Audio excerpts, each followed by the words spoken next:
ఒక అమ్మాయి పెళ్లి చేసుకోలేదనుకో, ఇంకా ఎందుకు పెళ్లి చేసుకోలేదు అంటారు. సరే తనకంటే వయసులో చిన్నోన్ని చేసుకుందనుకో, సిగ్గు, శరం లేకుండా వయసులో చిన్నోన్ని చేసుకుంది అంటారు. అదే ఏజ్‌లో పెద్దోన్ని చేసుకుందనుకో, ఆ! వాడి దగ్గర బాగా డబ్బులెక్కువుంటాయి. అందుకే వయసైపోయినా గూడా వాడినే చేసుకుంది అంటారు. సరే ఇప్పుడు అబ్బాయిల జీవితంలో కూడా జరుగుతుంటుంది. ఆడికి పెళ్ళాంకి విడాకులు ఇచ్చేసుంటాడు. ఖచ్చితంగా దానిదే తప్పేంటిది, ఈయన్ని బాగా బాధ పెట్టింటుందంటారు.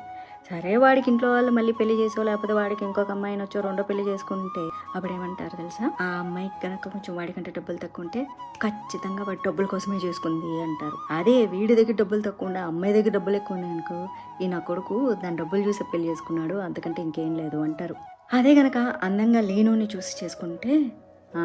దీని మొహానికి ఇంకెవడు దొరుకుతాడిప్పుడు, అందుకే చూడు బిచ్చపోని చేసుకుంది అంటారు. లేదా బాగా అందంగా ఉన్నోడిని చూస్తే, వీడు అందంగా ఉన్నాడని కులుకులు చూపిచ్చేసి పడేసి పెళ్లి చేసుకుంది అంటారు. ఇప్పుడు ఏం